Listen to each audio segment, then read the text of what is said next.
we will be rooting for Putin. May I change the subject to Egypt at this point? Egypt is in terrible turmoil. I mean, I cannot understand what solutions there can be. It is polarized. What is the prognosis for this succession or the success of Egypt? Has Morsi completely mishandled the whole situation? He has a temporary respite in that the organization of Islamic states, which chose for themselves a very curious name, Organization of the Islamic Conference. It was actually chosen in French, l'Organisation de la Conférence Islamique, and that was then translated to English as the Organization of the Islamic Conference. And that name remained with them for, 40, 50 years, until they have now changed it, I believe. It is such an unimportant organization that we hardly keep up with this news.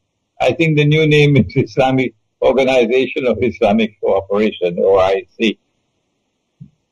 This organization met in a summit conference in Cairo over the last few days. And Morsi, acting as host, was able to reap some political dividends from the assembly of all of these heads of state. Most of them didn't come, but many of them were there. And it raised his prestige. But I think it was only a temporary respite. And then once the conference is over, the conference just ended, and the guests have returned to their homes, then the Egyptian people are going to be back again on the streets, venting their rage and their righteous indignation, and I fully support them. I fully support them. That what the Ikhwan al-Muslimun did in Egypt was what we may call a faux pas. They made a terrible blunder, an absolutely terrible blunder. And the blunder is of such magnitude, Morris, that I don't think that Morsi can survive in Egypt. Now, Ikhwan will have to choose a successor to Morsi.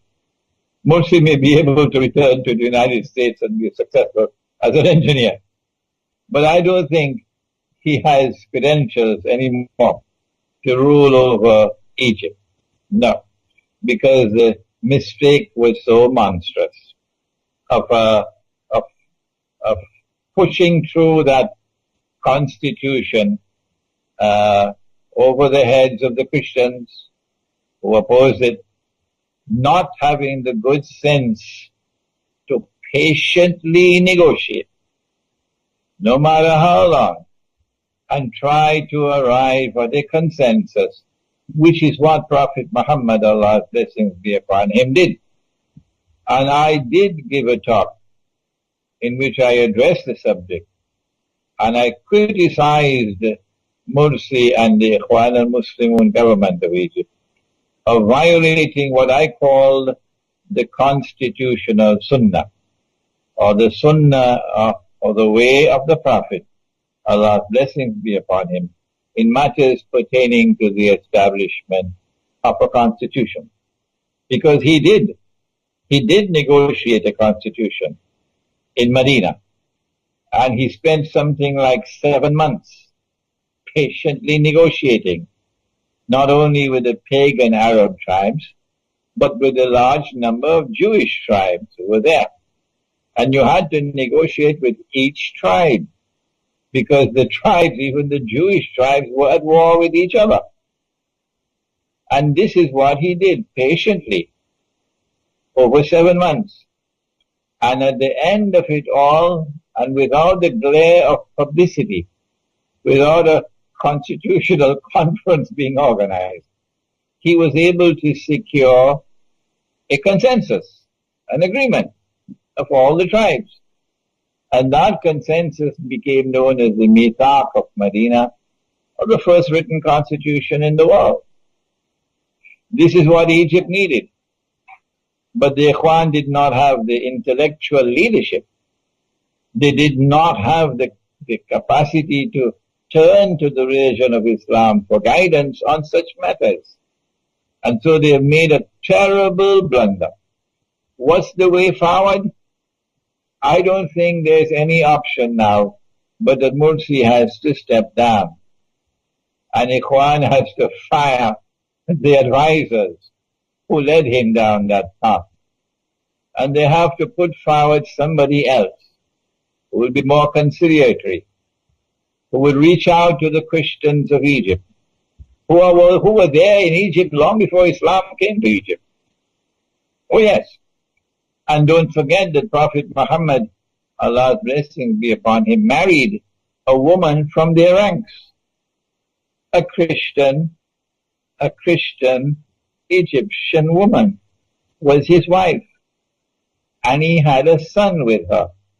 And that son's name was Ibrahim. And that child grew until maybe age 2 or 3, until the child died. And then he left word, the Prophet did, that we must be kind to them. For they are our kith and kin. Be kind to them, the Coptic Christians, said the Prophet, because they are your kith and kin. And so the way forward, and I'm sure that Mursi is not going to like this, but I hope that Ikhwan is listening to me.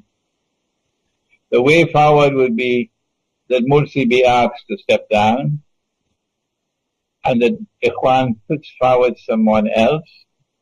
I don't know what's the constitutional mechanism for it. You'll have to look at the Egyptian law.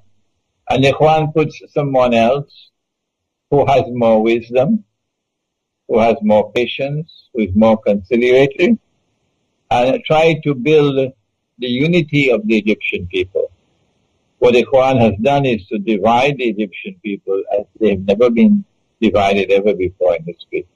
And what a great achievement for Ikhwan, to divide them as they've never been divided ever before in history, when the imperative of the moment is to unite them, to form a solid wall against the enemy.